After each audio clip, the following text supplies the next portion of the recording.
Good evening sir. Good evening ma'am.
अरे मुश्ताक, ये 600 कोई आदित्य तू नहीं है।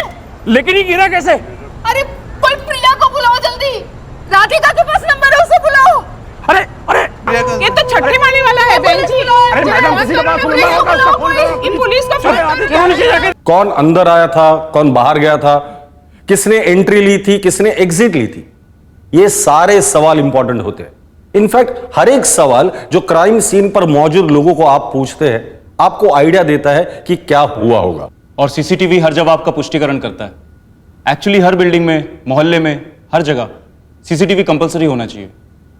तो उस बिल्डिंग कंपाउंड में कोई सीसीटीवी था जिसमें यह हादसा रिकॉर्ड हुआ हो, जिससे यह पता चले कि उस 6th फ्लोर से गिरा कैसे? नहीं, कंपाउंड में सीसीटीवी नहीं था, पर सोसाइटी के लॉबी में सीसीटीवी था। लेकिन 6th फ्लोर के उस फ्लैट के अंदर जो कुछ भी हुआ था वो और भी भयंकर था। आवाज सुनी और तुरंत लोगों का चिल्लाना सुना। उठा और भागकर आया तो देखा आदित्य सर ऐसे पड़े हुए थे। सर, आदित्य की वाइफ प्रिया फोन नहीं उठा रही है। सर, 601 के सामने वाले फ्लैट में रहने वाली बता रही है कि विक्टिम की पत्नी प्रिया ना तो फोन उठा रही, ना ही घर का दरवाजा खोल रही है। घर में और कौन है? सर, बस उनका बेटा आकाश। हेमंत, 2 लोगों को सोसाइटी मेन एंट्रेंस पर भेज देना। वॉचमैन का रजिस्टर चेक करो कौन कौन आया था। तब तक मैं टीम को लेकर ऊपर जाता हूँ। आप भी चलिए। सर, वो 3rd फ्लोर वाली स्मिता का कॉल आया था और हमने तुरंत बेल बजाई। लेकिन सर, कोई दरवाजा नहीं खोल रहा। हमने आवाज भी दी और अब प्रिया भी फोन नहीं उठा रही है। और कौन गया था ऊपर? सर, बिल्डिंग में सामने से कोई नहीं आया, इतना पक्का है। 100% पक्का है ना? हरदम नजर रखता है घर पर, जबकि तो नहीं मारता। नहीं सर, मैं हमेशा अलर्ट रहता हूँ। रोहित, एक काम करो, 1-2 लोगों को अपने साथ मिलो, बिल्डिंग के मेन गेट पर और बैक साइड में चेक करो। जाओ। जी सर। मुश्ताक, रजिस्टर चेक करवा। सर, मैं ऑफिस खुलवाकर आपको लॉबी की सीसीटीवी फुटेज दिखा देता हूँ। जल्दी कीजिए। सर, ठीक 8:35 पर आदित्य सर और प्रिया मैम लॉबी में दाखिल हुए। सर, मुझे एक एक डिटेल अच्छी तरह याद रहती है। आकाश उनके साथ नहीं था। तो आकाश अभी भी फ्लैट के अंदर है? सर, वो तो मैं नहीं बोल सकता। मेरी ड्यूटी 8 बजे शुरू हुई थी सर, और उसके बाद ना मैंने आकाश को बिल्डिंग से बाहर जाते देखा है, ना ही अंदर आते सर। ये आज की एंट्री है सर।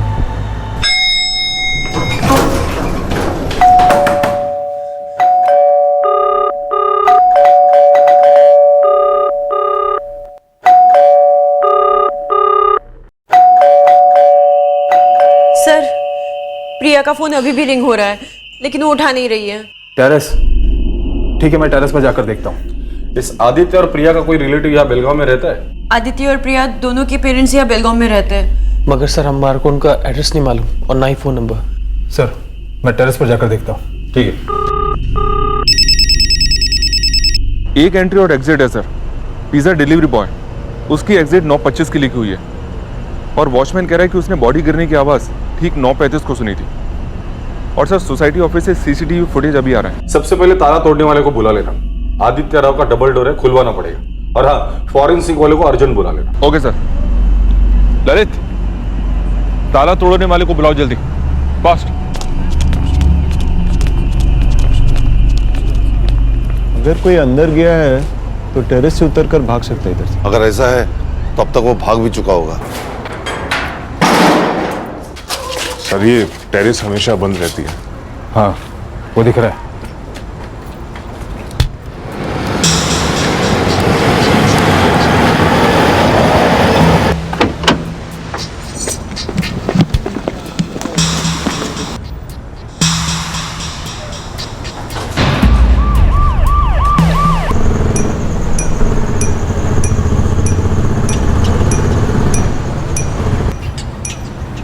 सर फुटेज रेडी है, मैंने फर्स्ट शिफ्ट के वॉचमैन बाबू को भी बुला लिया है। ठीक है, चलिए।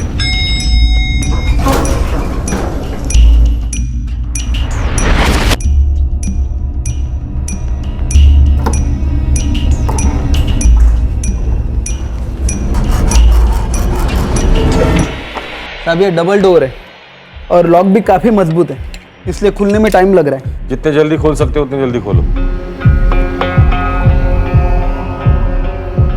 सर, इसके बाद ही वो पिज्जा डिलीवरी करने वाला लड़का आया था। जानता हूं मैं उसे, संतोष पुजारी नाम है उसका। देखते हैं वो बिल्डिंग के बाहर निकला भी या नहीं। वो रहा सर। तुमने पक्का बॉडी गिरने की आवाज 9:35 को सुनी थी? जी हाँ सर। सर ठीक इसी वक्त मैंने आवाज सुनी सर, मैं तुरंत भागा।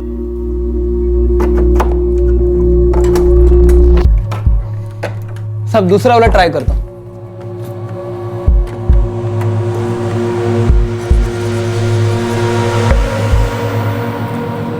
सब ये लॉक बहुत मजबूत है, इसलिए खुलने में टाइम लग रहा है। पता नहीं घर के अंदर क्या हुआ होगा। काम करते हैं, दरवाजा तोड़ते हैं। ए, तोड़।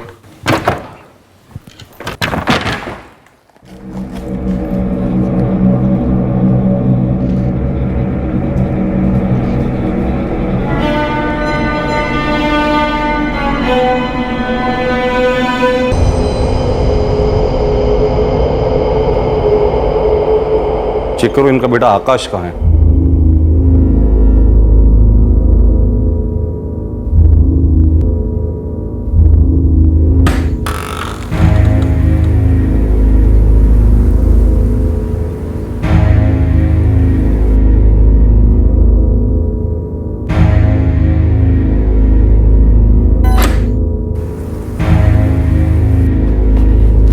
अंदर के रूम में तो कुछ नहीं मिला सर। यहां पर भी कुछ नहीं मिला। बालकनी का दरवाजा खुला है। लगता है ये बंदा आदित्य राव बालकनी से गिरा है या तो गिराया गया है। तो फिर इनका बेटा आकाश कहाँ होगा सर?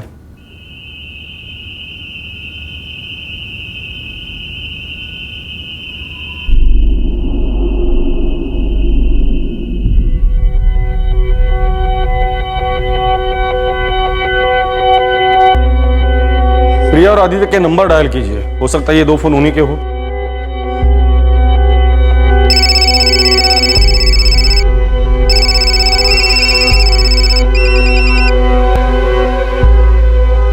सर, प्रिया राव के फोन से एक कॉल हुआ है 6:30 बजे, शायद उसकी माँ या सास को।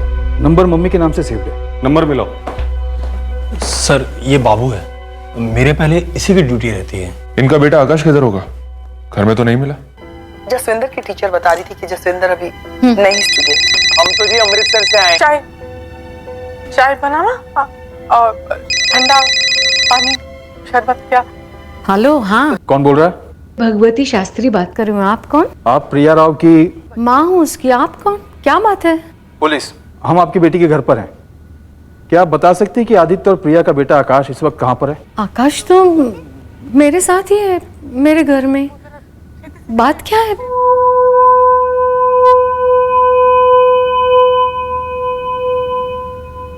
भगवती जी, आपकी बेटी के घर पर एक हादसा हुआ है। क्या हुआ?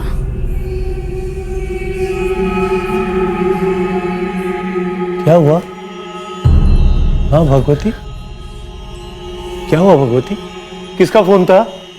अरे बोलो तो सही भगवती। सब रोज की तरह प्रिया मैडम आकाश को दोपहर में स्कूल से लेके आई थी और फिर थोड़ी देर बाद उसको ऑफिस लेके गई।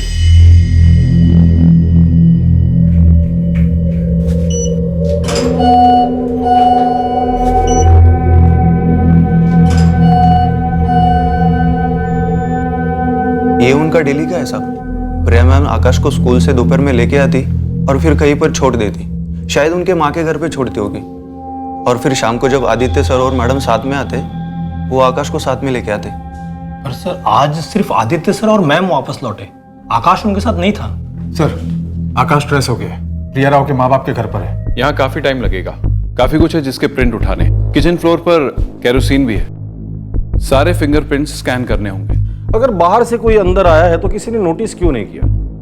अगर आदित्य राव को ऊपर से धकेला गया है तो वो चिल्लाया क्यों नहीं? इतना बड़ा कांड हो गया और आस पड़ोस में किसी ने कुछ नहीं सुना? नहीं सर, हमें कुछ भी नहीं सुनाई दिया, ना कोई चिल्लाना, ना कोई शोर शराबा, कुछ नहीं सुनाई दिया। उस वक्त हम दोनों टीवी देख रहे थे, उस दौरान अगर कुछ शोर शराबा हुआ होगा तो टीवी की आवाज में सुनाई नहीं दिया होगा। इनफैक्ट सर हमें वो 3rd फ्लोर वाली स्मिता ने बताया कि आदित्य बालकनी से गिर गया है। मुश्ताक, ये जो पिज्जा डिलीवरी वाला लड़का है संतोष, उसे तुरंत बुलवाओ। मैं 502 में जाकर देखता हूँ, पिज्जा वहीं डिलीवर हुआ था ना? संतोष का नंबर मेरे रजिस्टर में लिखा हुआ है, मैं तुरंत उसे फोन लगाता हूँ। छोटे छोटे सुराग क्राइम सीन पर छुपे हुए रहते हैं, उन्हें मिस करने की गुंजाइश होनी ही नहीं चाहिए। और इतना ही नहीं, क्राइम सीन किसी भी सूरत में डिस्टर्ब नहीं होना चाहिए। जो का त्यों तुरंत फॉरेंसिक टीम को हैंडओवर होना चाहिए। तो sir pizza delivery boy prime suspect माना गया होगा, पर डिलीवरी बॉय तो बिल्डिंग से 9:25 पे एग्जिट हो गया था और ठीक 10 मिनट बाद 9:35 पर आदित्य राव के गिरने की आवाज आई थी। हो सकता है पिज्जा डिलीवरी वाले ने पहले उसको मारा हो, उसके बाद उसकी बॉडी को बालकनी की रेलिंग पे छोड़ दिया हो, फिर उसके 10 मिनट बाद उसकी बॉडी अपने आप वहां से फिसल के गिर गई होगी। पोस्टमार्टम रिपोर्ट में तो कॉज ऑफ डेथ का पता चल गया होगा। हाँ, पोस्टमार्टम से कॉज ऑफ डेथ सामने आई और क्राइम सीन पर मिले सबूत और सुराग की वजह से हमें यह पता चला कि उस रात उस फ्लैट में एक्चुअल क्या हुआ होगा। मैंने इनके कपड़े फॉरेंसिक वालों को हैंडओवर कर दिया है, पूरे केरोसिन में भीगे हुए थे। विक्टिम के फ्लैट में किचन फ्लोर पे काफी केरोसिन पड़ा था, केरोसिन का कैन भी मिला हमें। विक्टिम की बीवी प्रिया राव की मौत भी एक्सेसिव ब्लड लॉस की वजह से हुई है। प्रिया राव के कपड़ों पर भी केरोसिन था? नहीं, मेरे हिसाब से तो नहीं, फिर भी मैंने इनके कपड़े फॉरेंसिक को भेज दिया है। जिन कपड़ों में ऑफिस से आए थे उन्हीं कपड़ों में इनकी मौत हुई है। सीसीटीवी फुटेज हमने देखा है, घर पर खाना भी नहीं बना था। दोनों विक्टिम्स के पेट में हमें कोई फूड मटेरियल नहीं मिला। जब ये हादसा हुआ तब इनका बेटा इनके साथ नहीं था। क्यों नानू? मम्मी ने बोला था वो मुझे सुबह पिक करेंगे। आज स्कूल है ना? नहीं बेटा, आज तेरा स्कूल नहीं है। आज स्कूल है नानू, आपको नहीं पता। आप फोन दो ना, मैं बात करता हूँ मम्मी से। फोन दो। नहीं लगाओगे? ठीक है, नहीं लगा। कहाँ है फोन?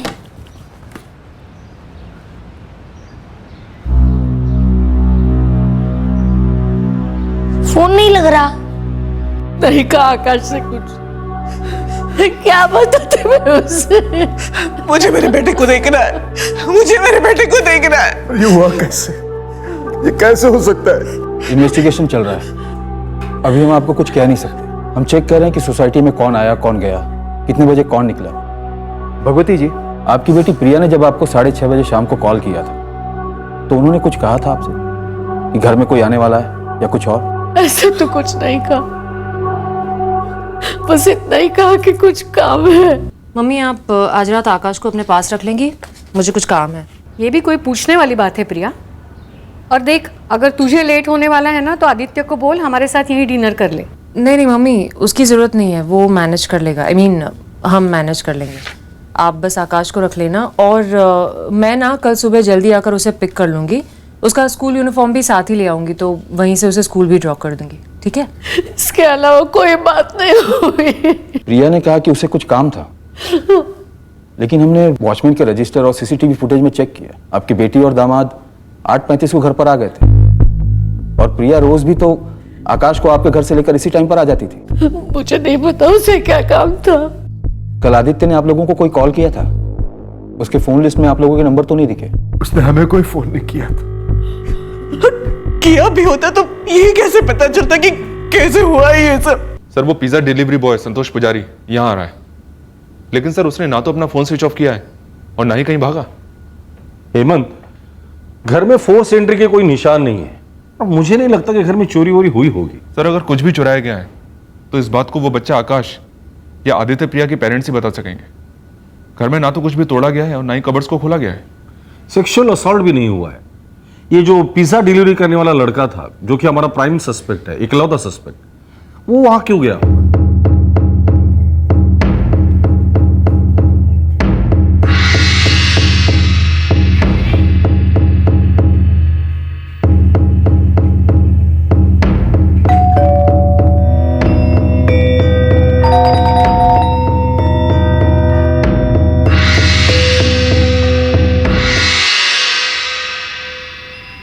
तुम इस संतोष से बात करो और उसका बिहेवियर बारीकी से नोट करो। सर वैसे मुझे डाउट है कि वो लड़का वहां गया होगा। प्रिया राव को 26 बार स्टैप किया है और वो केरोसिन वाला एंगल क्या है जो हमें आदित्य राव के कपड़ों पर भी मिला था? एक पिज्जा डिलीवरी करने वाला लड़का ऐसा क्यों करेगा? तुझे डिलीवरी करने 502 में जाना था ना? जी हाँ सर। तो 601 में कैसे पहुंच गया तू? सर मैं 6th फ्लोर पर नहीं गया, मैंने सिर्फ 502 में डिलीवरी की और उसके बाद मैं वापस चला गया। तो तेरे साथ कौन था जिसे तूने अपने पीछे छोड़ दिया था? किसी को भी नहीं सर, वहाँ कोई नहीं था, मैं सिर्फ अकेला ही गया था। बाकी डिलीवरी चलान भी आप देख सकते हैं और मैंने सोसाइटी के रजिस्टर में भी साइन किए थे। तुझे डिलीवरी करनी थी 5वें माले पर, तो 6वें माले पर तू कैसे पहुंच गया और किस लिए? सर मैं नहीं गया था 6ठे माले पर, और मैं जाता भी क्यों? मैंने सिर्फ 502 में डिलीवरी की, उसके बाद मैं वापस लौट गया। बाकी जीवन सोसाइटी में मैं हर बार डिलीवरी करने जाता हूँ, आप किसी से भी पूछ सकते हैं मेरे बारे में, और सब जानते हैं मेरे बारे में। सर जब हम आपसे कह चुके हैं कि हमने कुछ नहीं सुना, तो आप बार बार क्यों पूछ रहे हैं क्या सुना क्या सुना? और अगर सर कुछ सुना भी होता तो हम तुरंत रिएक्ट करते हैं। सर आप पूरे दिन की सीसीटीवी फुटेज देख लीजिए, अगर कोई व्यक्ति अंदर गया और एग्जिट नहीं हुआ तो आपको पता चल जाएगा। बाकी तो सभी रेजिडेंट हैं। क्या इस राव फैमिली का अपने ड्राइवर, काम वाली या कोई और वर्कर के साथ कभी अनबन हुई थी या किसी को काम पे से निकाला था? ऐसा तो कुछ नहीं पता सर हमें। आप पूछताछ कीजिए, हमारी 100% कोऑपरेशन आपको रहेगी। वैसे हमारे दोनों वॉचमैन बाबू और मुश्ताक कभी ढीले नहीं रहे। एकदम डिटेल्ड एनालिसिस दूंगा, लेकिन कम से कम 48 घंटे लगेंगे। अमित कुछ तो दो जिससे हम काम शुरू कर सके। सीसीटीवी फुटेज और स्टेटमेंट से फोर्स एंट्री की तरफ इशारा नहीं हो रहा है। घर के अंदर भी फोर्स एंट्री के कोई साइन नहीं है। घर के दरवाजे तो हम ही ने तोड़े अंदर घुसने के लिए। प्रिया पर चाकू से 26 वार किए गए। आदित्य बालकनी से गिर गया या गिराया गया। जो केरोसिन आदित्य के कपड़ों पर और फ्लोर पर मिला था, थोड़ा अजीब नहीं लगता? अमित कुछ तो लीड दो केस क्रैक करने के लिए। मैं आपकी अर्जेंसी समझ रहा हूं, आप दूसरे एंगल से प्रोब जारी रखिए। मैं एज सुन एज पॉसिबल अपनी फाइंडिंग्स भेजता हूं। ठीक है सर। वैसे ये जीवन सोसाइटी काफी सिक्योर है, किसी और का बाहर से अंदर आना काफी मुश्किल लग रहा है। हम इस पिज्जा डिलीवरी बॉय को रूल आउट कर सकते हैं, क्योंकि आदित्य और प्रिया दोनों के कॉल या मैसेज रिकॉर्ड में कोई भी पिज्जा ऑर्डर दिख नहीं रहा है। सर संतोष 5वें माले पर ऑर्डर लेकर गया था, ये कंफर्म है। फिर 6ठे माले पर जाना उसका बनता भी नहीं। अगर किसी गलत इरादे से गया भी हो तो आदित्य और प्रिया उसके लिए अपना दरवाजा क्यों खोलेंगे? पर दो मौतें हुई है, 2 अननेचुरल डेथ, जिसमें से एक 100% मर्डर है। सर प्रिया ने अपनी माँ को फोन करके कहा था कि उसे कुछ काम है, वो उस रात आकाश को अपने साथ ही रखे, पर वो रोज की तरह टाइम पर लौट आई थी, तो फिर उसने आकाश को पिकअप क्यों नहीं किया? प्रभात, प्रिया के ऑफिस में फोन करके पूछना कि उसे क्या काम था। सर ऑलरेडी मैंने प्रिया के ऑफिस में कॉल किया था। उसकी एक कलीग जो उससे काफी क्लोज थी, उसका नंबर टेक्स्ट करने वाले हो मुझे। और सर आदित्य के माँ बाप से भी आदित्य की कली का नंबर मिला है, महेश नाम है उसका। मैं उससे बात करता हूँ। हम लोग बाहर ही एंगल टटोल रहे हैं। ऐसा भी तो हो सकता है कि गड़बड़ फ्लैट के अंदर थी, कोई आपसी बात जिसके चलते ये 2 मौतें हुई हो। सर दोनों के पेरेंट्स से एक बार फिर मुलाकात करते हैं। बेटा मेरी बात तो नहीं सुननी, आप लोग झूठ बोलते हो, हमें पापा से बात भी नहीं करा। बेटा मेरी बात तो सब नहीं सुननी, आप फोन लगाओ। कुछ नहीं हुआ मम्मी पापा को, आप झूठ बोलते हो। मम्मी को फोन लगाना पहले। क्या वो सुसाइड केस था? पर उस औरत की बॉडी पर 26 स्टबिंग के निशान थे, तो सुसाइड कैसे हो सकता है? दोनों विक्टिम्स के बैकग्राउंड ने केस पर कुछ तो रोशनी डाली होगी। अभी तक हम किसी नतीजे पर नहीं पहुंचे थे, फॉरेंसिक रिपोर्ट आनी बाकी थी। पर हाँ, उनकी जिंदगी के डिटेल्स जानकर एक तस्वीर उभर कर सामने आ रही थी, जो हमें यह बता रही थी कि उस रात फ्लैट में क्या हुआ होगा और क्यों। प्रिया और आदित्य की शादी को अगले महीने 9 साल हो जाते। शादी के बाद 2 साल वो आदित्य के माँ बाप के साथ ही रहे। मतलब इस फ्लैट में वो पिछले 7 साल से रह रहे थे।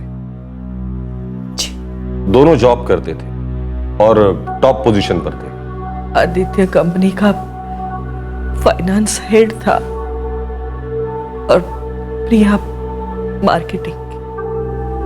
हाँ ऐसे ही कुछ थे। दोनों लगातार अपने करियर में ऊपर जा रहे थे। क्या आपकी बेटी प्रिया और दामाद आदित्य, इन दोनों के बीच कुछ तनाव था, अनबन थी? आकाश बेटा मुझे पता है तुम बहुत दुखी हो, पर हमें बताओ प्लीज, आपके मम्मी पापा आपस में बहुत लड़ते थे बेटा? हाँ लड़ते थे, बहुत लड़ते थे। तुम ड्रॉप कर देना मतलब?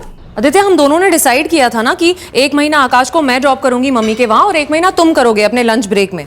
कल मेरा 1 महीना खत्म हो गया है, सो आज से तुम्हें करना है उसे drop. I can do it. ये महीना मेरा बहुत बिजी होगा, कंपनी का एक्सपेंशन हो रहा है। You know every meeting is very important, right? या आई नो एवरीथिंग। मुझे सिर्फ एक बात बताओ कि मैं अकेली सब कुछ हैंडल कैसे करूं? टाइम मेरे पास भी नहीं है, मीटिंग्स मेरी भी होती। पूरा साउथ रीजन मार्केट हैंडल करती हूँ मैं, जस्ट इन केस तुम भूल गए हो। भूलने दोगी तब बोलूंगा ना।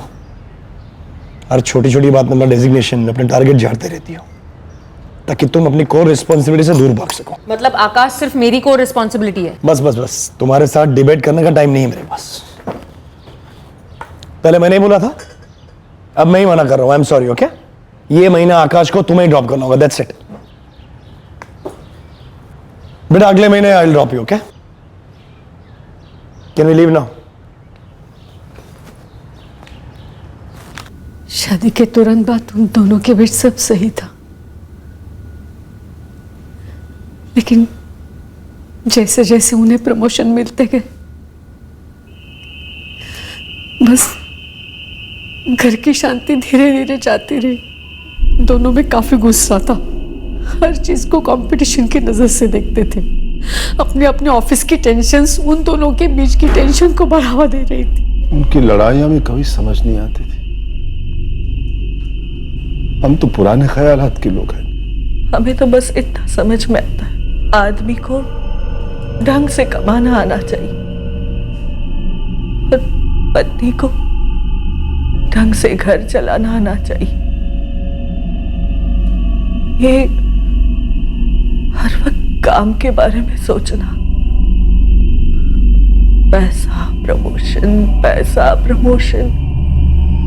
यही बातें करना, ऐसा एम्बिशन हमें समझ नहीं आती। टैक्सी, मैं टैक्सी से जाऊं? हाँ तो क्यों? अरे क्या क्यों? पहले मैं आकाश को ड्रॉप करूं, फिर तुम्हें ड्रॉप करूं, ये सब में मुझे रोज लेट होता है। आदित्य, तुम्हें अपनी रिस्पॉन्सिबिलिटीज निभाने में इतनी प्रॉब्लम क्यों है? अच्छा, एक काम करते हैं, कल से ना रिवर्स करते हैं। कल से मैं ड्राइव करूंगी, पहले आकाश को ड्रॉप करूंगी, फिर तुम्हें ऑफिस ड्रॉप करूंगी टाइम पर, फिर मैं खुद ऑफिस जाऊंगी और शाम को आते वक्त तुम्हें पिक भी कर लूंगी, because I am a super woman. अब मल्टीटास्किंग की बैंडविड्थ तुम में नहीं है तो नहीं है, क्या कर सकते हैं? नहीं, इसमें वेट ही कर रहा था कि अब तक टॉन्ट आया क्यों नहीं। हमेशा मुझे नीचा दिखाती रही। मैं कोई नीचा वीचा नहीं दिखा रही। तो ये क्या था? तुम पहले अपना एटीट्यूड देखो। तुम्हें पता है ना, हमारे बीच में एक अरेंजमेंट हुआ था, वो भी म्यूचुअली, तो उसे फॉलो करने की एटलीस्ट कोशिश तो करो। अरे क्या फॉलो नहीं करता मैं?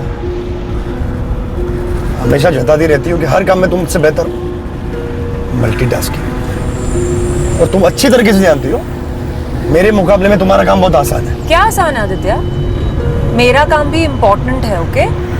और वही इम्पोर्टेंट काम अच्छे से करने के लिए मुझे इंसेंटिव्स और बोनसेस मिलते हैं, प्रमोशंस मिलती हैं, जिससे तुम क्लियरली ना खुश हो। Below the belt. Below the belt. और तुम जो below the belt, above the belt, sir से लेकर पैर तक हर रोज हर वक्त खंजर भोंकते रहते हो, उसका क्या? तुम्हारे मुंह से आज तक मेरे लिए कोई भी अप्रिसिएशन का वर्ड निकला है? पता नहीं तुम औरतों को अप्रिसिएशन से इतना अटैचमेंट क्यों होता है? हर बात में क्यों चाहिए तुम्हें अप्रिसिएशन? क्यों, तुम्हें नहीं चाहिए? हाँ, तुम नहीं एक्सपेक्ट करते अप्रिसिएशन? अगर ऐसा है तो अपनी सैलरी बढ़ाने के लिए इतने तरसते क्यों रहते हो? रेज, और इस वक्त इम्पॉसिबल, क्या बात कर रहे हो? तुम जानते हो अश्विन, 2 साल से मेरी सैलरी बढ़ी नहीं है। इस ब्रांच में मुझे कोई एक ऐसा बंदा बताओ जिसे रेज मिली हो। किसी को मिले नहीं मिले उनका लुकआउट है। I deserve a raise. मेरी इंक्रीमेंट बनती है। तो मेरी नहीं बनती, बाकी लोगों की नहीं बनती। तुम अच्छी तरह से जानते हो कि ये सब मेरे हाथ में नहीं है। सैलरी बढ़ाना कॉर्पोरेट ऑफिस का कॉल है। तुम अच्छी तरह से जानते हो कि पिछले 2 सालों में हमारे 4 प्रोजेक्ट स्टार्ट ही नहीं हुए, और जो 2 स्टार्ट हुए हैं वो गो स्लो पर। इन सब प्रॉब्लम को हम साथ मिलकर ओवरकम करेंगे, तभी तो रेस की बात छेड़ सकेंगे उनके साथ। अश्विन, मेरी तरफ से कभी कोई कमी छोड़ी है मैंने? I know that Aditya. Hubli project पे तुमने बहुत अच्छा काम किया, वो प्रोजेक्ट जरूर रॉक करेगा। So let's discuss that. Ashwin ठीक कह रहा है यार आदित्य, ये साल हम केवल हुबली प्रोजेक्ट पे फोकस करते हैं और फिर देख स्केल डबल होगा। अरे थोड़ा सा पेशेंस रखा आदित्य। खत्म हो गया मेरा पेशेंस। पेशेंस रोज मुझे मार रहा है, चाकू की तरह गला काटता है मेरा। नहीं होगा मुझसे। आदित्य नाखुश था अपनी सैलरी से। नाखुश तो हम सभी हैं सर, 2 साल से हम में से किसी की सैलरी नहीं बढ़ी है। आदित्य को एक अजीब सी बेचैनी हो रही थी। उसकी सैलरी 1,10,000 थी और रेस नहीं मिल रहा था, इसीलिए शायद वो अंदर ही अंदर बहुत इम्पेशेंट हो गया था। महेश, क्या ये भी एक वजह थी आदित्य और प्रिया के बीच की बढ़ती दूरियों के लिए? हाँ, उन दोनों के बीच ये एक इशू था। प्रिया 1,50,000 ड्रॉ करती थी और उसका हस्बैंड आदित्य 1,10,000। ऐसा प्रिया ने ही मुझे बताया था। उसे रेज नहीं मिल रही है तो दिन ब दिन फ्रस्ट्रेट हो रहा है। तुझे पता है, वो मेरी सैलरी, मेरी इंक्रीमेंट्स को टारगेट करता है। कहता है मेरा काम इंपॉर्टेंट नहीं है, आसान है। प्रिया, हो सकता है कि उसे इंफीरियोरिटी कॉम्प्लेक्स फील हो रहा हो। क्यों लेकिन क्यों? वही तो मुझे समझ में नहीं आ रहा है। मैंने कभी उसकी सैलरी या उसकी डेजिग्नेशन को लेकर उसे टॉन्ट नहीं किया है। I'm his wife यार। मैं खुद चाहती हूँ कि वो लाइफ में तरक्की करे। महेश, प्यार व्यार अपनी जगह, एक दूसरे की बेसिक इज्जत करनी होती है ना, वो भी नहीं करती। बट आदित्य ऐसा नहीं है यार। ऐसा ही है बॉस। उसकी सैलरी मुझसे ज्यादा है, ये बात मुझे कभी भूलने ही नहीं देती। हमेशा पीछे पड़ी रहती है। ग्रोसरी के बिल भरो, इंटरनेट के बिल भरो। स्पोर्ट्स टीवी की चैनल जरूरी है क्या? और तो और आकाश को पिक करो, ड्रॉप करो रोज उसके मम्मी पापा के यहाँ से। पर आदित्य, तू इन सब बातों को बहुत गलत तरीके से ले रहा है यार। इतना स्टूपिड नहीं हूं। वो हमेशा मुझे यही जताना चाहती कि हेलो मिस्टर 1,10,000 ओनली, इस घर की बॉस मैं हूं। क्योंकि तुम्हारी सैलरी मेरे से 40,000 रुपये कम है। तुम वही करोगे जो मैं बोलूं। यार, कौन सा ऐसा मर्द होता है जो ये सब बर्दाश्त करेगा? सुन, एक बार कूल डाउन होकर अच्छे ठंडे दिमाग से ये सारे मैटर को सॉल्व करने के इरादे से उसके साथ बैठकर बात कर और ये सारे टॉपिक डिस्कस कर। अरे डिस्कशन से सारी प्रॉब्लम सॉल्व हो जाती है यार। डिस्कशन कभी एक तरफा नहीं हो सकता संध्या। और एक दीवार के साथ आप क्या डिस्कस करोगे? आदित्य इस इश्यू को लेकर एक दीवार बन गया है। वो कुछ डिस्कस नहीं करना चाहता, सुनना ही नहीं चाहता, बस स्टेटमेंट्स इश्यू करता है। मैं ये नहीं करूंगा, मैं वो नहीं करूंगा, मैं बहुत बिजी हूं, मेरी मीटिंग्स है। बेसिकली वो सिर्फ ये प्रूव करना चाहता है कि बस उसका काम इंपॉर्टेंट है और मेरा काम, मेरी core responsibility in his words is घर संभालना और आकाश का ध्यान रखना, बस। पर ऐसा कब तक चलेगा प्रिया? तुम्हें उससे खुलकर बात करनी होगी, वरना तुम दोनों एक दूसरे को ऐसे ही टॉर्चर करते जाओगे मेंटली। टॉर्चर करता था आदित्य, बहुत रुलाता था प्रिया को, मारपीट करता था, दिमागी टॉर्चर। घर और ऑफिस की तनाव के बीच प्रिया पिसती जा रही थी। मैंने बहुत समझाने की कोशिश भी की थी प्रिया को कि बेटा जॉब छोड़ दो, घर संभालो, आदित्य को घर चलाने की जिम्मेदारी निभाने दो, पर उसने मेरी एक नहीं सुनी। बहुत जिद्दी थी प्रिया, और हमारा आदित्य भी। वो एक कदम चलेगा ना मम्मी, मैं 4 कदम चलूंगी, लेकिन नहीं, उसका ईगो है ना इतना बड़ा। बेटा, मर्द को थोड़ा सा। पापा प्लीज, ये मर्द का ईगो, मर्द का सम्मान, ये सब मत सुनाइए अभी प्लीज। बेटा, तू थोड़े टाइम के लिए ब्रेक क्यों नहीं लेती? ब्रेक मतलब? जॉब छोड़ दूं? क्यों छोड़ूं मैं अपना जॉब? मेरी सैलरी उसकी सैलरी से ज्यादा है, ये क्या मेरा फॉल्ट है? अरे हम दोनों तो एक कंपनी में काम भी नहीं करते कि उसे ऐसा फील हो। सब जानती हूँ बेटा, लेकिन उसे तकलीफ हो रही है तो। तकलीफ कुछ नहीं है मम्मी, वो बस मुझे निशाना बनाना चाहता है, हर वक्त जताना चाहता है कि हमेशा मैं ही गलत हूँ, गलती मेरी ही है, और मैं हमेशा उसे नीचा दिखाना चाहती हूँ। God knows why. मैं ये नहीं कह रही हूँ कि तू गलत है, लेकिन उसका ईगो थोड़ा हर्ट हुआ है। कम से कम आकाश के बारे में तो सोच ले। आकाश जितना मेरा है उतना उसका भी है, और उसका ईगो संभालने के लिए मैं अपना जॉब नहीं छोड़ूंगी। That's not an option. Homework करा दो उसका। टाइम नहीं है मेरे पास, कल मेरा ये प्रेजेंटेशन है, रात भर जागना होगा, और आकाश कर तो रहा है अपना होमवर्क ढंग से। लेकिन तुम हेल्प कर दोगे तो थोड़ा और बेटर करेगा। अगर तुम्हें लगता है आकाश को हेल्प की जरूरत है, go and help and stop it. मुझे टॉन्ट मारना बंद करो। तुम्हारी प्रॉब्लम क्या है आदित्य? क्यों ऐसे बिहेव करते हो? हाँ, तुम आकाश को मेरे पेरेंट्स के घर ड्रॉप करने जाते हो, वहां से पिकअप करने जाते हो, लेकिन उनसे एक हेलो बोलना नहीं होता ना तुमसे। तुम्हारी लड़ाई मुझसे है ना, तो मुझ तक रखो, मेरे पेरेंट्स तक मत लेकर जाओ। कल से एक दूध का लोटा लेकर जाता हूं। जैसे सामने आएंगे उनके चरण धोकर दूध पी लूंगा, ठीक है? अरे काम होता है काम मेरे पास, इसीलिए घर के अंदर जाकर हाय हेलो नमस्ते नहीं करता, उनका इंसल्ट करने के लिए नहीं। तुम्हें सब मजाक लगता है ना, लेकिन मेरे पेरेंट्स को बहुत बुरा लगता है कि तुम बेसिक रिस्पेक्ट भी नहीं दिखाते। जब मैंने कहा था मेरे पेरेंट्स के साथ रहते, तब कहा था मुझे अलग रहना है, इंडिपेंडेंट, तब सोचा था मेरे पेरेंट्स कितने हर्ट हुए रहेंगे। और आज भी तुम मेरे पेरेंट्स की एक भी बात सुनती हो? नेवर। अब करो शांति से अपना काम में।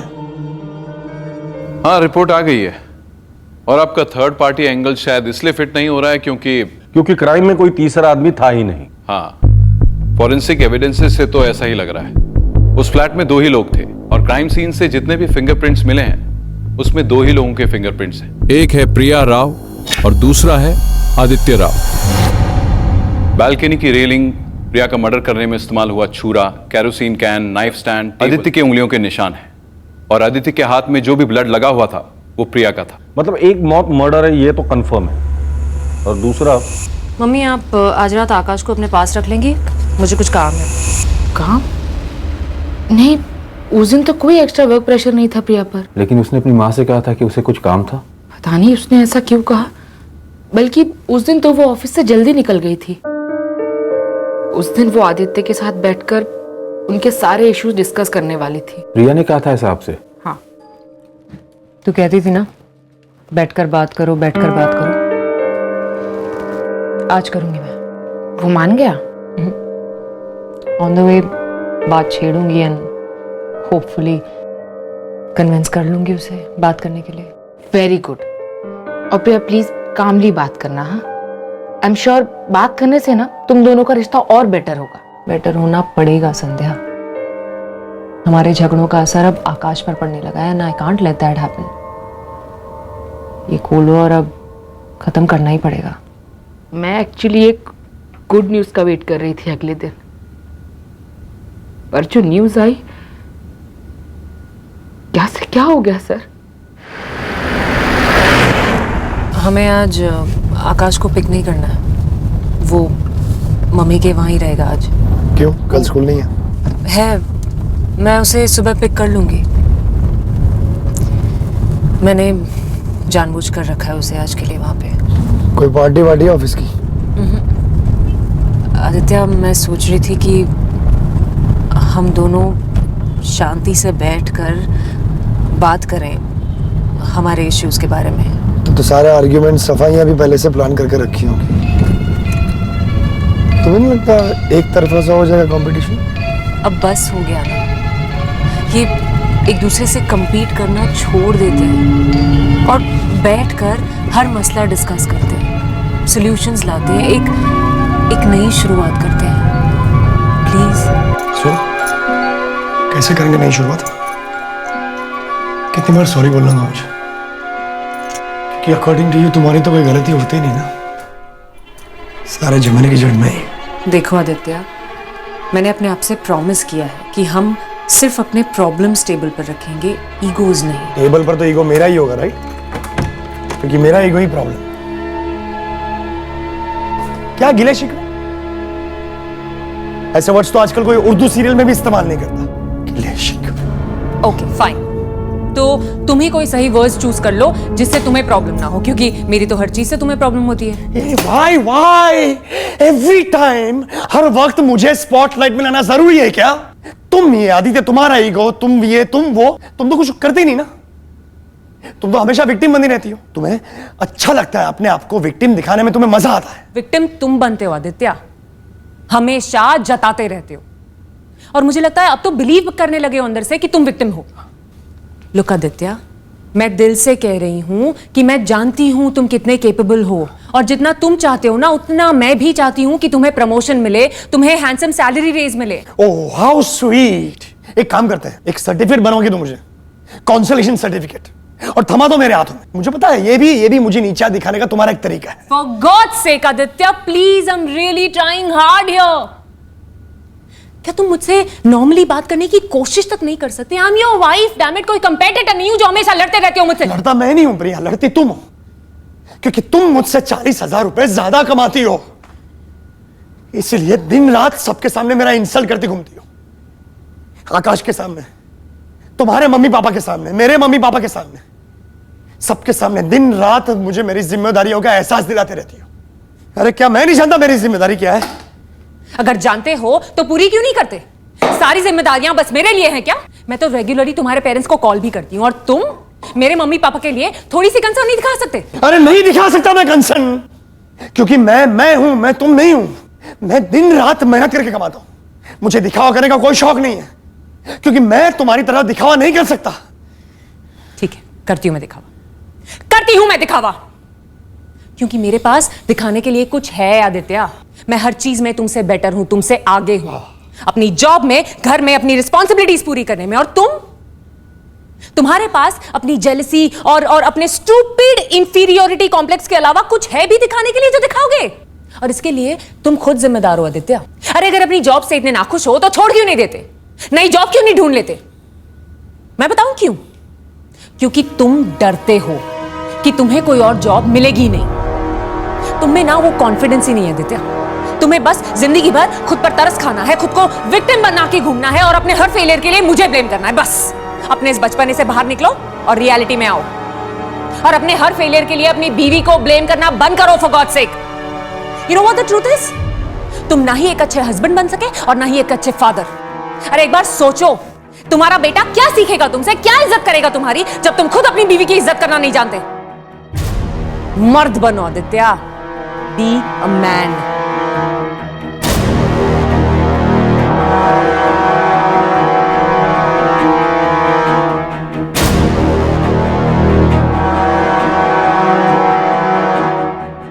हम उन दोनों को कभी ठीक से समझ ही नहीं पाए, और अब हमें ये भी पता नहीं चलेगा कि आदित्य ने इतना भयंकर कदम उठाया कि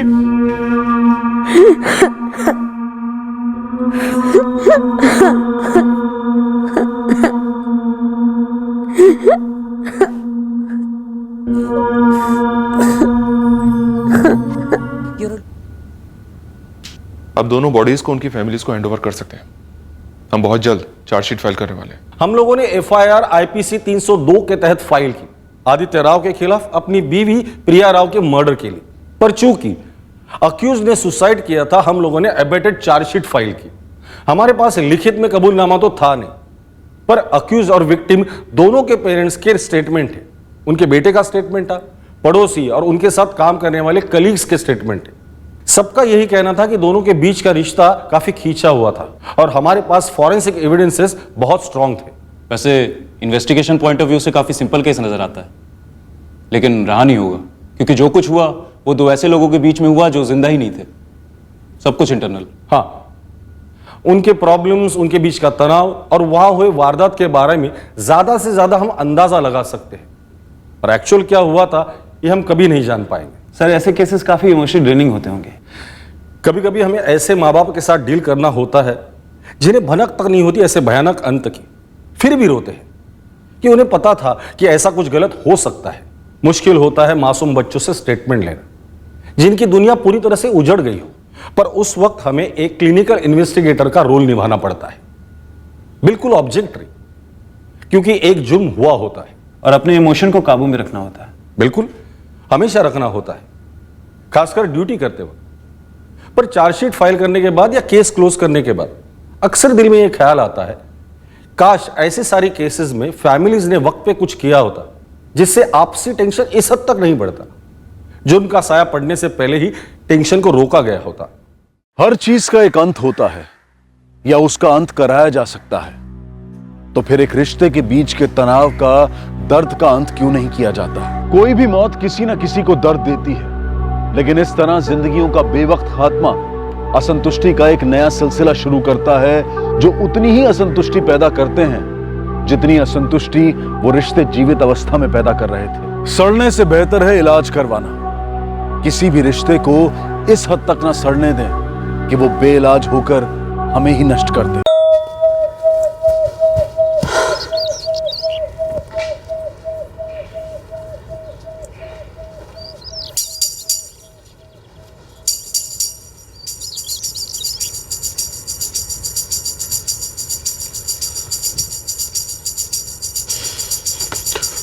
इतनी सुबह कहाँ चल पड़ी शालिनी? कुछ काम है पापा। अरे शालिनी, नाश्ता? लेट हो रहा है माँ। कब तक लौटेगी? जब वक्त होगा घर आने का आ जाऊंगी मैं।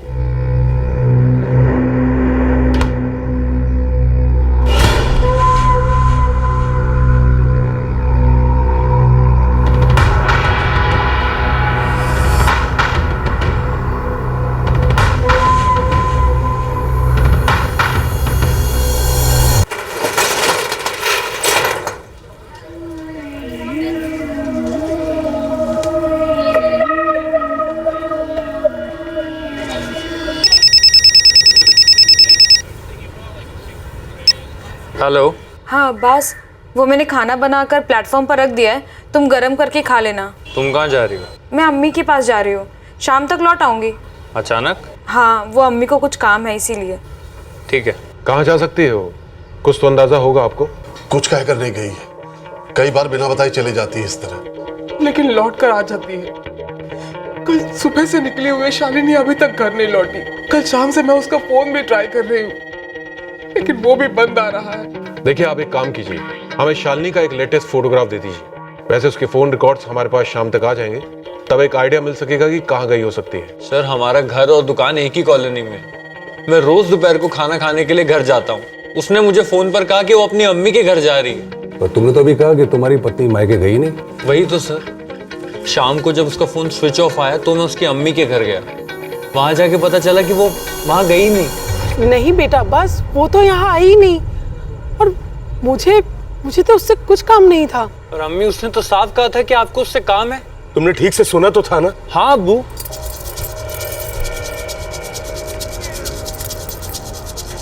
अबू, राबिया का फोन अब भी बंद आ रहा है। वो तो शाम से ही बंद आ रहा है फातिमा। मायके नहीं तो और कहाँ जा सकती है तुम्हारी पत्नी राबिया? पता नहीं सर। हमें फोटो चाहिए होगी राबिया की, हम उसकी तलाश शुरू करेंगे और फोन रिकॉर्ड जब आएंगे तब पता चलेगा कि वो अपने मायके जा रही थी या कहीं और। मिसिंग केसेस के कई रंग होते हैं, अक्सर डिपेंड करता है कि केस रिपोर्ट कैसे हुआ है। सिर्फ एक स्टेटमेंट होता है हमारे पास जो मिसिंग कंप्लेन करवाने वाला देता है। यह स्टेटमेंट सच भी हो सकता है और मनगढ़ंत भी। अब तक हमें यह मालूम नहीं होता है कि कोई इंसान अपनी मर्जी से गायब हुआ है, उसे गायब करवाया गया है, या फिर उसके गायब होने के पीछे कोई गहरी साजिश रची गई। सर, आज की डेट में फोन रिकॉर्ड से काफी कुछ पता चल जाता है। मिसिंग आदमी या औरत की लास्ट लोकेशन क्या थी और आखिर बार उसकी किससे बात हुई थी। मिसिंग पर्सन के बारे में काफी कुछ कह देते हैं फोन रिकॉर्ड्स। और जैसा कि आप बता रहे थे, अगर शिकायत करने वाले ने उसके स्टेटमेंट में झूठी डिटेल्स दी हो तो उसे क्रॉस चेक भी कर सकते हैं। बिल्कुल कर सकते हैं। अब सवाल यह उठता है, हर मुमकिन एंगल टटोलने के बाद भी अगर इन्वेस्टिगेशन मिसिंग इंसान तक ना पहुंचा पाए तो क्या हमें यह मान लेना चाहिए कि यह मिसिंग केस एक भयंकर क्राइम का रूप ले चुका है?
रुपए की नोटों की विमुद्रीकरण की घोषणाओं के तुरंत बाद देश भर से इन नोटों को नष्ट किए जाने की खबरें आने लगी हैं। कुछ जगह पर नोटों को जलाया जा रहा है, कुछ जगह नोटों को गंगा में भी बहाया गया और कहीं कचरे के ढेर में या जंगलों में इन नोटों को फेंक दिया गया है। पब्लिक को आगाह किया जाता है कि ऐसे नोटों से भरा बैग या बोरी मिलते ही पुलिस को इत्तला कर दे।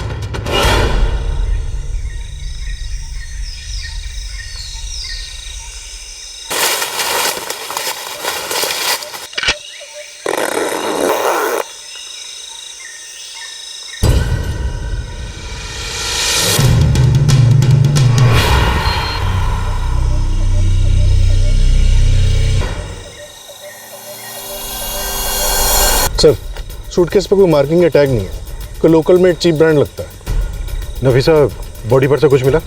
फीमेल बॉडी है सर, कोई ज्वेलरी या पर्स कुछ भी नहीं मिला बॉडी पर, और बॉडी भी काफी गल चुकी है।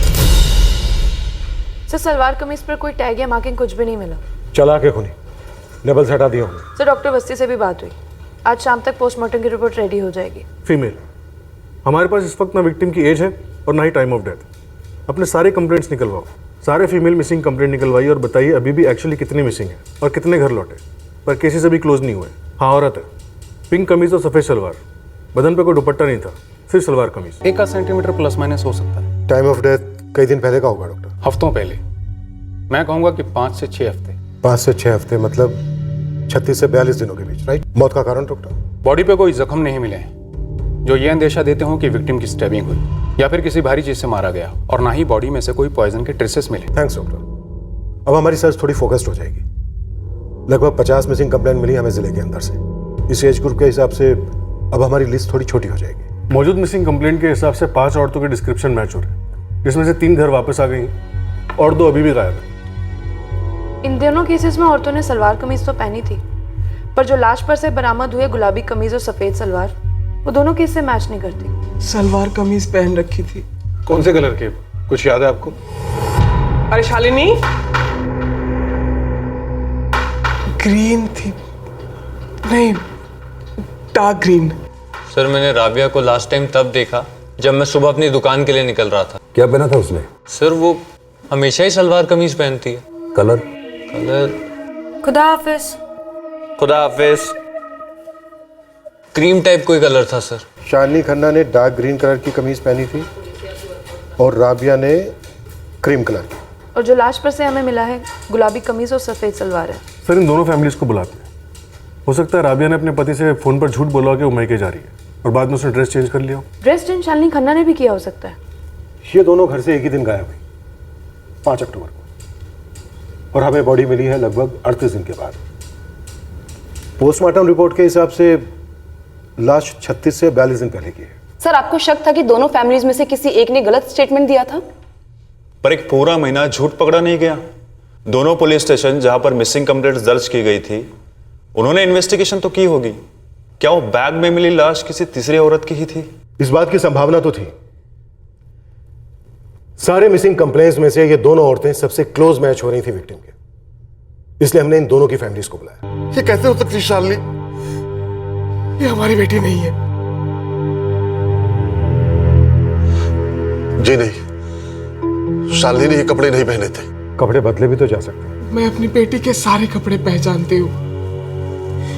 ये मेरी बेटी के कपड़े नहीं हो सकते। और शालिनी कोई कपड़े साथ में लेकर भी नहीं गई थी। ये भी तो हो सकता है कि शालिनी घर से निकलकर कहीं गई हो और वहां पर ये कपड़े पहन लिए हो। सर, वो लाश हमारी बेटी की नहीं है। नहीं सर, ये मेरी राबिया नहीं है। ये तो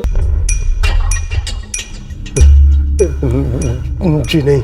भला कहां से हमारी राबिया लगती है?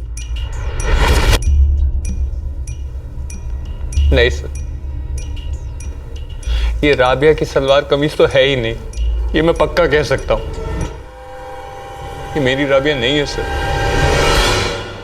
दोनों फैमिलीज ने सूटकेस को भी पहचानने से इनकार कर दिया है। ये तो होना ही था। भला कोई लाश को ठिकाने लगाने में इस्तेमाल किए गए सूटकेस को क्यों अपने सर पर लेगा? जाहिर सी बात है, शक उसी पर जाएगा। सर, इमीडिएट सवाल ये है कि डिकम्पोज हुई लाश आखिर है किसकी? शालिनी खन्ना की या राबिया रशीद की?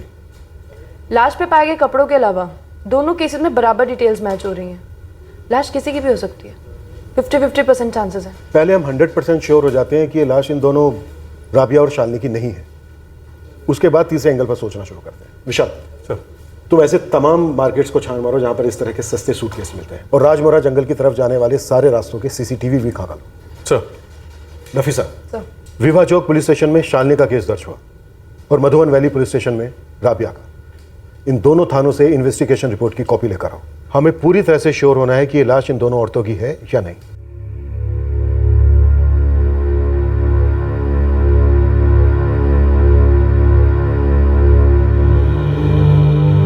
शालिनी नहीं है ना हमारी?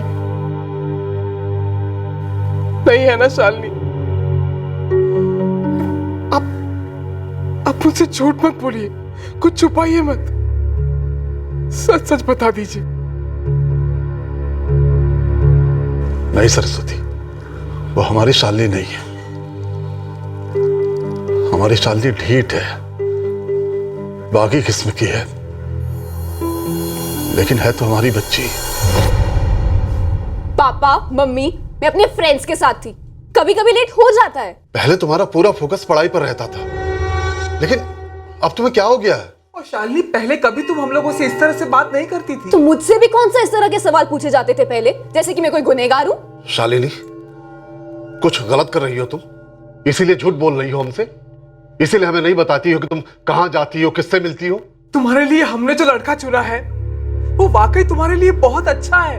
तुम्हें ऐसा क्यों लगता है कि हमें तुम्हारी खुशी की कोई परवाह ही नहीं है? प्लीज मम्मी, मैं भी इंसान हूँ, मेरी भी अपनी खुशी है, अपनी पसंद है। कौन है तुम्हारी पसंद? या ये जानने का भी अधिकार नहीं है हमें? कोई नहीं है पापा, और प्लीज जब भी मैं घर लेट आती हूँ तो मुझे ऐसे शक की नजर से देखना बंद कर दो। तो तुम्हारा सारा वक्त बीतता कहाँ है शालिनी?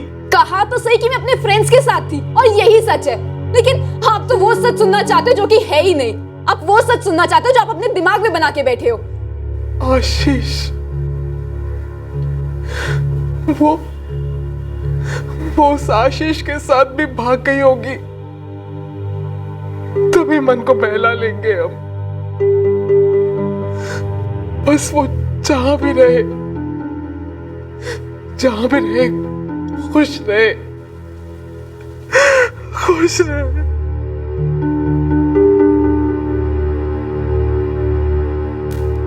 शालिनी खन्ना की लास्ट लोकेशन उसके घर के बिल्कुल करीब थी, विवाह चौक में, और फिर उसका फोन स्विच ऑफ हुआ था 5 अक्टूबर 2016 को। हाँ, जब वो घर से निकली थी।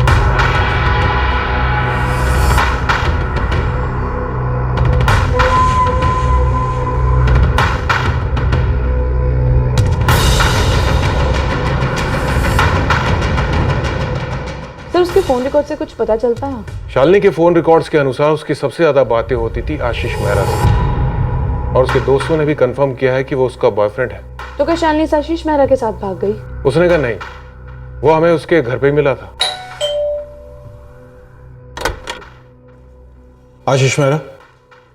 जी बेटा है वो मेरा। क्यों? कहाँ है वो? बाहर गया है। क्या बात हो गई? बाहर कहाँ? उसका फोन क्यों बंद आ रहा है? मतलब बैटरी डाउन हो गई होगी। आखिर बात क्या है? अरे सर, मैंने मोबाइल स्विच ऑफ किया था क्योंकि मैं एग्जाम में बैठा था सर, वहाँ पे फोन अलाउड नहीं है। एग्जाम में फोन बंद करके रखा था। बड़े गुड बॉय हो।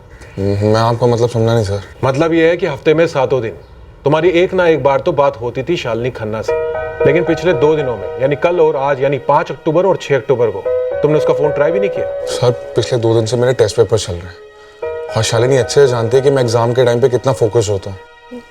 वो तो आपका कांस्टेबल जब मुझे यहाँ पे घसीट कर लाया तब मुझे मालूम पड़ा कि शालिनी मिसिंग है कल से। तो बताओ कहाँ है अब शालिनी? वो तुम्हारी गर्लफ्रेंड थी ऐसा पता चला है हमें।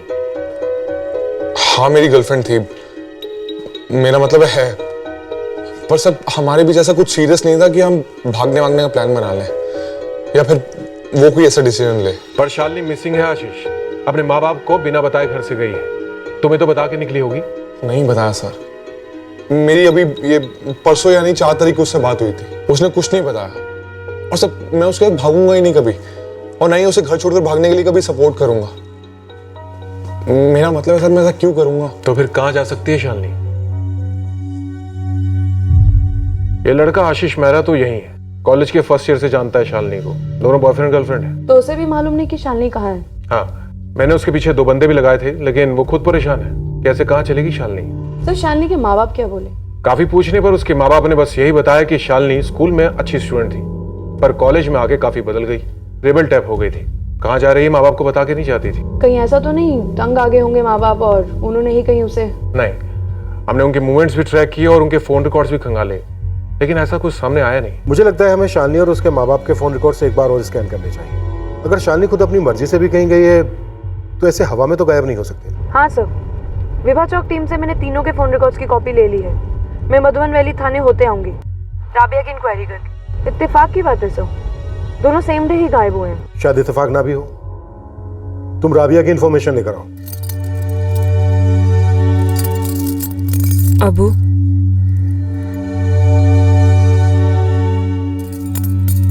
फातिमा, ये फैसल कौन है?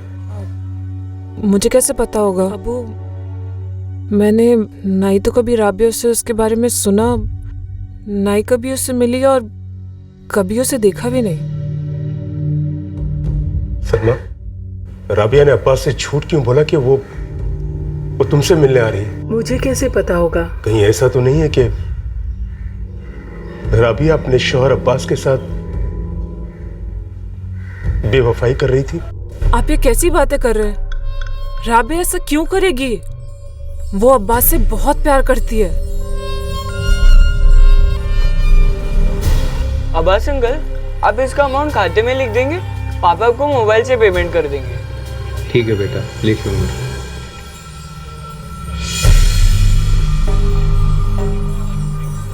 फैजल अब्दुल्ला। कौन है फैजल अब्दुल्ला?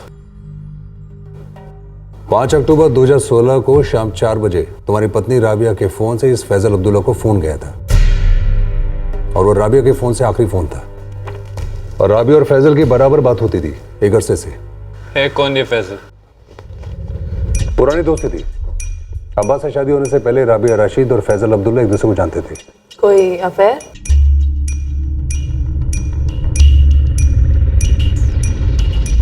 गलत बात है सर, ये झूठ है सर। राबिया और मैं बहुत प्यार करते हैं एक दूसरे से। उसने मुझे फोन पे कहा था कि मेरे लिए खाना रख के जा रही हो।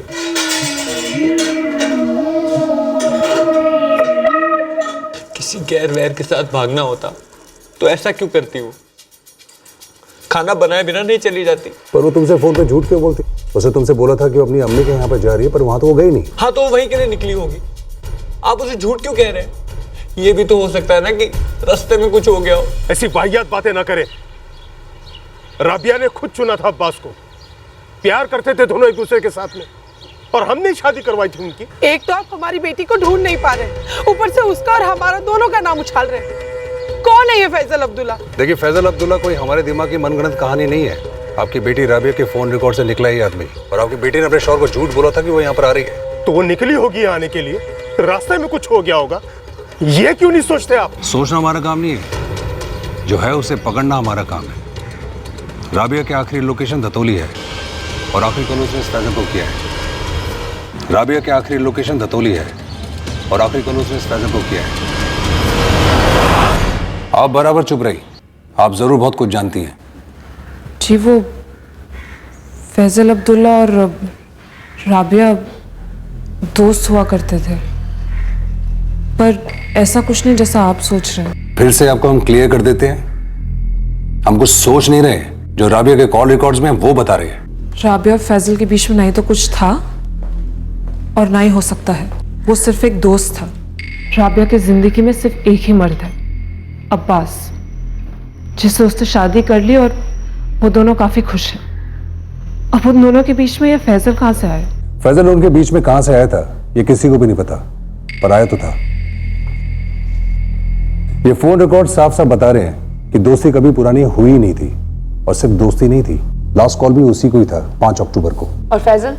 यही नहीं था अनबे, बहुत तोड़ा उसको, लेकिन उसकी जुबान खुली ही नहीं। साले, तेरा राबिया के साथ अगर चक्कर नहीं चल रहा था तो फोन पे तुम लोग क्या रॉन्ग नंबर खेल रहे थे? बता तो चुका हूं सर, बहुत पुरानी फ्रेंडशिप है सर, सिर्फ बातें होती थी सर, कोई चक्कर वक्कर नहीं है हमारा। सर, कैसी बातें हैं? कब मिलोगे, कब अब्बास काम पे होगा, ये सब? नहीं सर, वो सिर्फ मेरी दोस्त है, वो बहुत ज्यादा दुखी थी, अपनी शादीशुदा जिंदगी से खुश नहीं थी। खुश नहीं थी? ये किसने कहा आपसे? सर, राबिया और मेरी लव मैरिज हुई है, बल्कि उसने सामने से मुझे शादी के लिए प्रपोज किया था। मैंने हाँ कही और फिर हमारी शादी हुई, और इस शादी के लिए तो मेरे अम्मी अब्बू तक राजी नहीं थे। सर, मैं मथुरा से इतनी दूर यहाँ पढ़ने के लिए आया था और राबिया के लिए यहीं बस गया। मैं उसकी हर जरूरत को पूरा करता हूँ सर। ये नाखुश वाकुश होने की बात कौन कर सकता है? ये मैं फैजल ने बताया और उसको राबिया ने। बकवास कर रहा है वो। कहीं उसी ने तो मेरी राबिया को? नहीं, राबिया फैजल के साथ नहीं है। तो कहाँ है सर? मुझे नहीं मालूम राबिया कहाँ है। उसने मुझे कभी नहीं बताया कि वो घर छोड़कर जा रही है सर। तब भी नहीं बोला जब वो धतौली गांव में थी, शाम 4 बजे, और तुझसे फोन पे बात कर रही थी।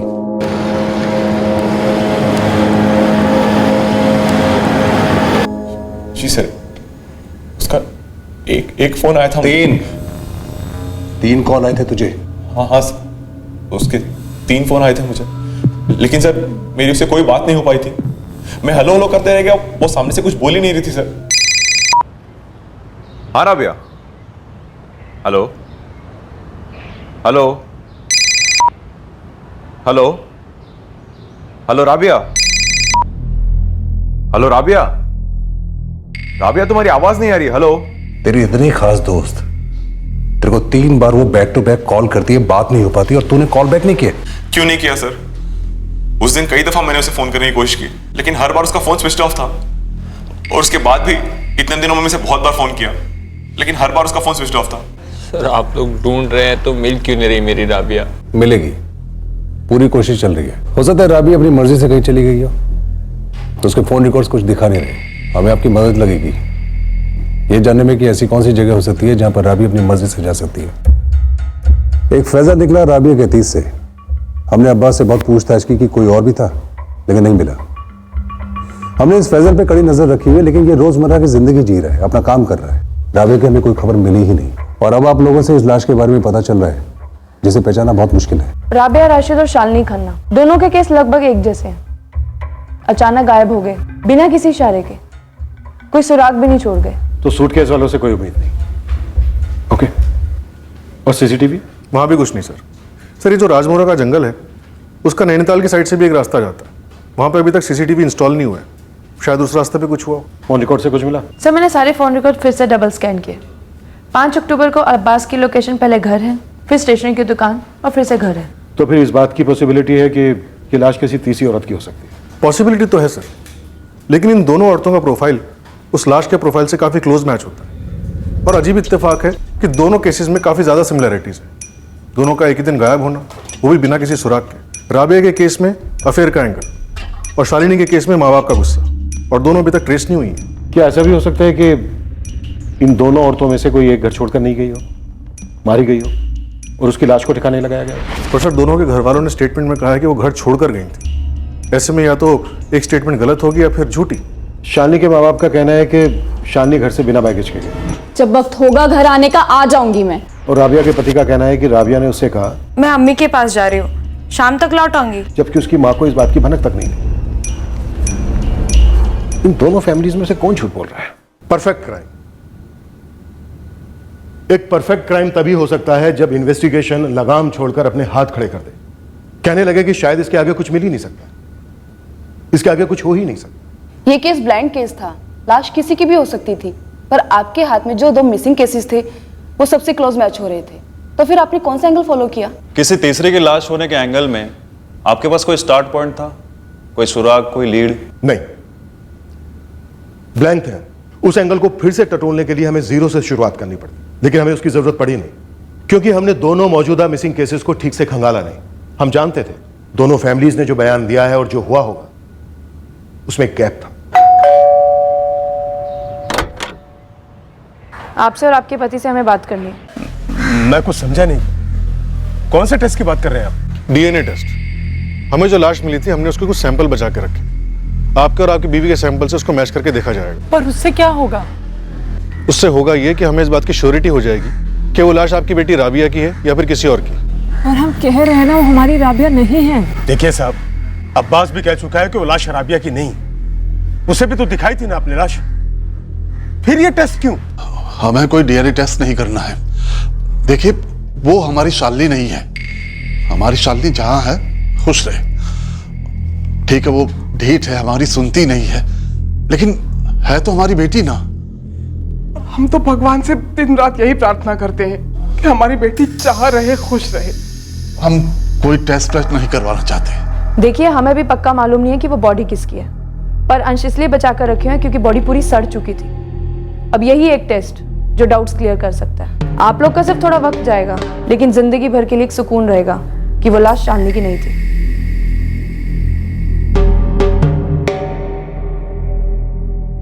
क्या हुआ अबू? क्या बात है? बेटा ये कह रहे हैं डीएनए टेस्ट करवाना होगा, जिससे ये पता लगा सकें कि जो लाश हमें मिली है वो राबिया की है या नहीं है। पर हम तो बार बार कह चुके हैं कि वो लाश राबिया की नहीं है। हाँ सर, मैं भी वही कह रहा हूँ, वो मेरी राबिया नहीं है। देखिए, कोई रिक्वेस्ट नहीं, ऑर्डर है। आपकी बेटी और आपकी बीवी राबिया राशिद गायब है और हम हर तरीके से उसको खोजने की कोशिश कर रहे हैं। ये टेस्ट भी उन्हीं तरीकों में से एक है, इसलिए करना तो पड़ेगा ही।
सर, मिसिंग रिपोर्ट में और असलियत में वो गैप जो आप कह रहे थे, काफी गहरा गैप है।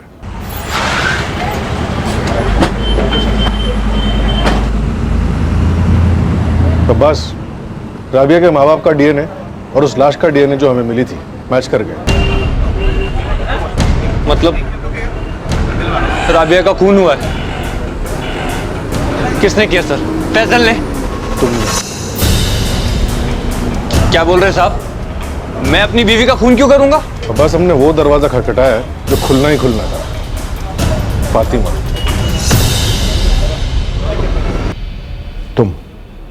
सिर्फ तुम जानती थी कि फैजल तुम्हारी छोटी बहन राबिया का पुराना दोस्त है, जहां तक कि उसका पति अब्बास तक नहीं जानता था। ये बात थोड़ी अजीब नहीं है? फैजल और राबिया की सिर्फ दोस्ती थी या फिर याराना अफेयर?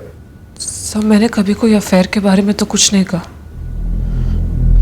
मैंने सिर्फ इतना कहा था कि शादी के पहले वो लोग बहुत अच्छे दोस्त थे। 5 अक्टूबर की दोपहर को राबिया का अपने मैके आने का कोई प्लान था ही नहीं। सर, मुझे इसके बारे में कुछ नहीं पता। अब्बास ने आपसे कहा और हमसे भी कि राबिया उस दिन घर आने वाली थी, पर राबिया ने हमें, कम से कम मुझे तो कोई फोन नहीं किया। अब्बास ने राबिया को क्यों मारा फातिमा? मैं बड़े साहब को पहले ही सब कुछ बता चुका हूं और आपको भी फिर से वही बोल रहा हूं। 5 अक्टूबर की शाम को मुझे राबिया के 3 फोन जरूर आए थे, लेकिन मेरी उससे कोई बात नहीं हो पाई थी। उस तरफ से कोई कुछ बोल ही नहीं रहा था। और मैं पहले भी ये बता चुका हूं कि राबिया फोन पे रोती थी कि उसका और अब्बास का कोई मसला है, लेकिन वो मसला क्या है उसने मुझे कभी नहीं बताया। मैं सच बोल रहा हूं। मुझे नहीं मालूम कि अब्बास ने राबिया को मारा या नहीं मारा। राबिया क्यों दुखी थी अब्बास को लेकर? रंजिश क्या थी? देखो फातिमा, जब राबिया गायब हुई तब भी तुम्हें कुछ मालूम था जो तुमने छुपाया। अब भी तुम कुछ जानती हो जो बता नहीं रही। तुम सच नहीं बोल रही हो फातिमा।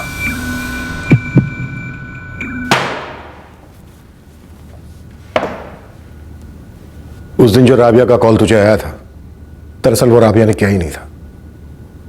तेरी राबिया से बात हुई नहीं थी। पता है क्यों? क्योंकि उससे पहले ही राबिया मारी जा चुकी थी, और शायद एक रात पहले ही मारी जा चुकी थी।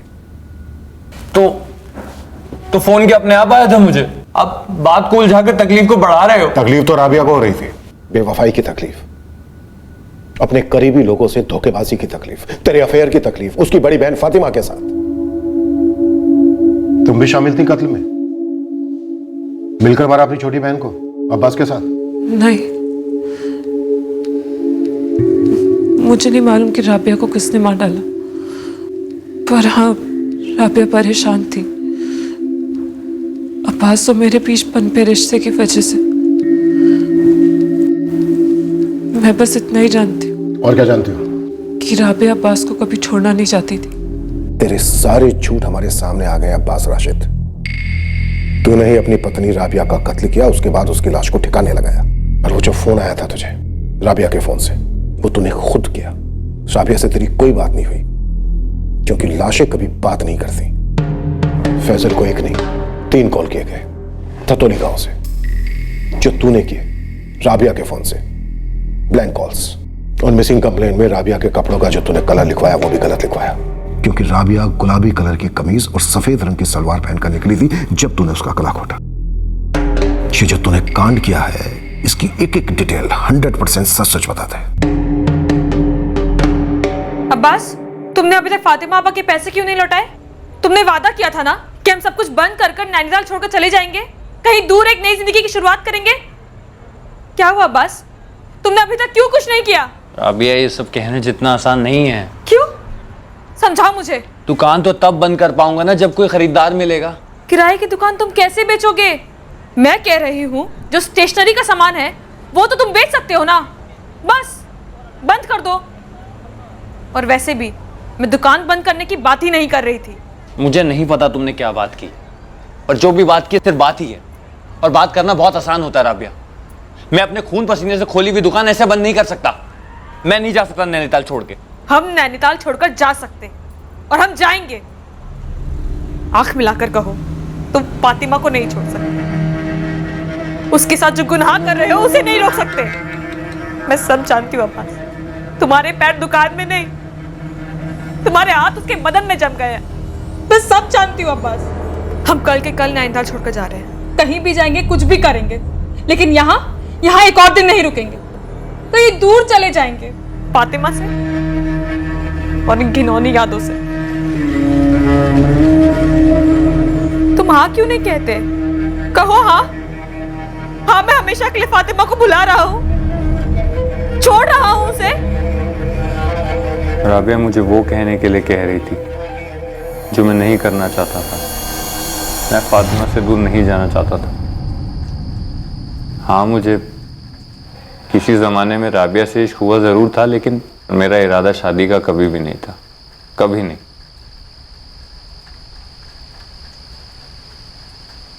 उसके घर वालों को जब हमारे अफेयर के बारे में पता चला तो पुलिस कंप्लेन की धमकी देने लगे।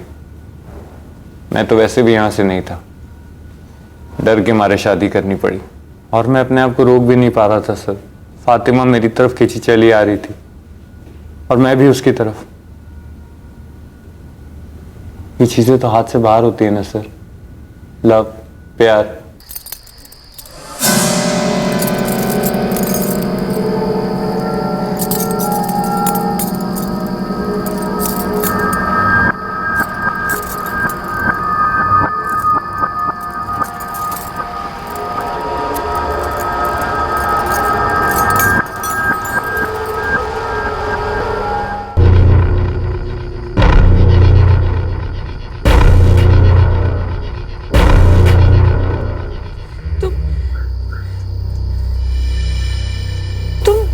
घर पर नहीं थे।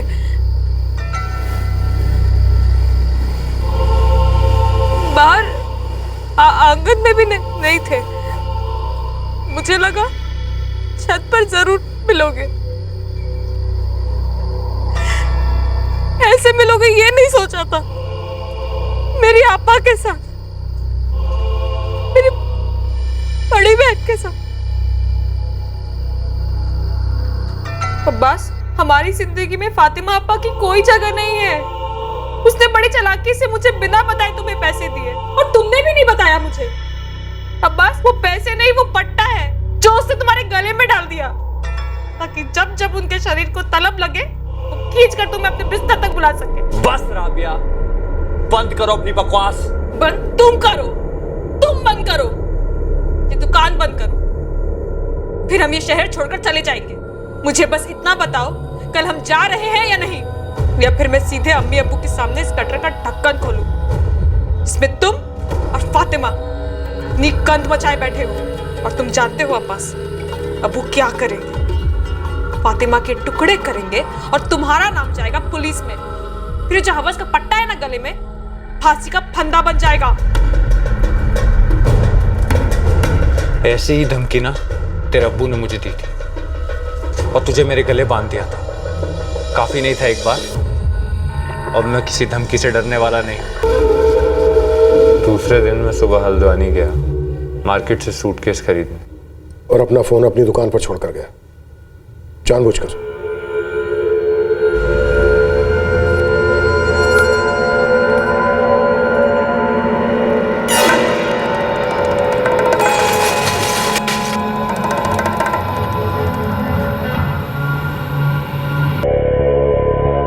फिर मैंने उसका फोन लिया और दुकान पर गया।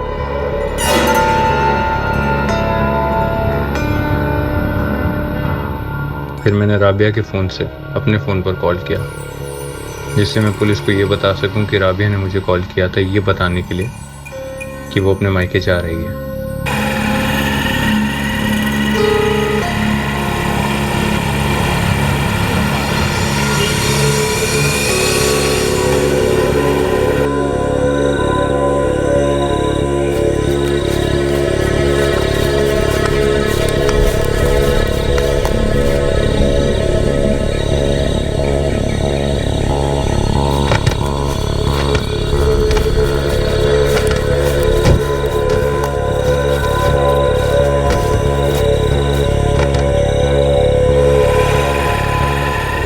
धतौली गांव गया और वहां से फैजल को 3 ब्लैंक कॉल्स दिए।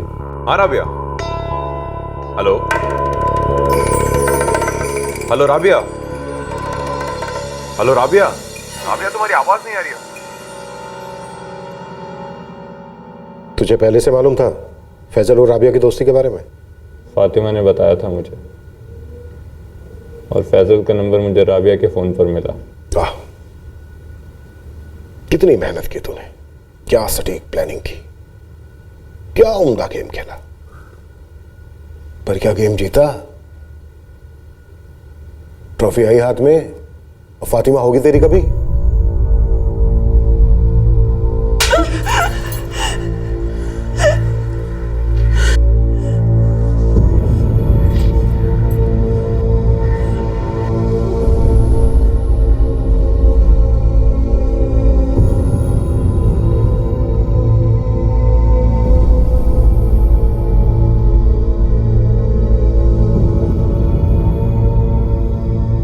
शालिनी अभी तक ट्रेस नहीं हुई है, हम ढूंढ रहे हैं उसे। वो मिसिंग केसेस सबसे मुश्किल होते हैं जहां पर विक्टिम अपने माहौल को अपनी मर्जी से पीछे छोड़ जाता है, एक नई दुनिया में, एक नई शुरुआत के लिए, बिना किसी को कुछ बताए, बिना कोई सुराग छोड़े। पर सर, राबिया का केस तो ऐसा नहीं था, वो अपनी मर्जी से नहीं गई थी, उसका तो कत्ल कर दिया गया था। एक लावारिस लाश से शुरुआत हुई और एक मिसिंग केस हल हुआ, पर वाकई में राबिया मिसिंग थी ही नहीं। उसका तो मिसिंग कंप्लेंट दर्ज होने से पहले ही कत्ल कर दिया गया। सो क्या हम ये कह सकते हैं कि राबिया की पहली केस के इन्वेस्टिगेशन में कुछ कसर रह गई थी?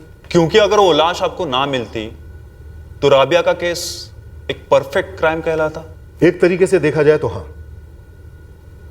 एक तरीके से देखा जाए तो ना, हर दूसरे केस में डेड एंड्स आते हैं। आप हर किसी पर शक कर सकते हैं कि वो झूठ बोल रहा है, हर किसी को गुनहगार मान सकते हैं, कातिल मान सकते हैं, लेकिन चार्ज फिक्स करने के लिए आपके पास कॉन्क्रीट सबूत होने चाहिए, और सबूत मिलते हैं डेड एंड्स, अंधी गलियों को फांद कर उनके परे ढूंढने से। सो इस वक्त शालिनी का मिसिंग केस फाइल ओपन है? बिल्कुल ओपन है, और बहुत जल्द क्लोज होगा। वो फाइल भी राबिया की फाइल की तरह सुलझने के बाद बहुत जल्द क्लोज होगी। तब तक लगे रहेंगे। राबिया के पति अब्बास रशीद को आईपीसी की धारा 302 के तहत गिरफ्तार किया गया है। साथ ही उस पर आईपीसी की धारा 201 के तहत सबूत मिटाने के चार्जेस भी लगाए गए हैं और इस वक्त वो न्यायिक हिरासत में है और शालिनी खन्ना की खोज जारी है। मतभेदों से पैदा होने वाली खटास का हल तभी निकलता है जब इरादा पक्का हो कि शांति से सुलह करनी है, और अगर सुलह संभव ना हो तो नए सिरे से शुरू करना होता है, आगे बढ़ना होता है। अधूरी जिंदगियों में ना फंसना हमारे हाथों में होता है, और अधूरी जिंदगी को पूरा करने के लिए संगीन जुर्म का साथ ना लेना, ये भी हमारे हाथों में होता है। असंतोष से निपटने के लिए एक नेगेटिव, एक नकारात्मक सोच अपनाने से ना हाथ में संतोष लगेगा और ना ही कभी पीड़ा कम होगी। इसी विचार के साथ अब मैं अनूप सोनी आपसे विदा लेता हूं। फिर मुलाकात होगी अगले एपिसोड में एक और चौंका देने वाले केस के साथ। इस तरह के और भी एपिसोड देखने के लिए हमारे चैनल को सब्सक्राइब करें और बेल आइकन दबाना ना भूलें।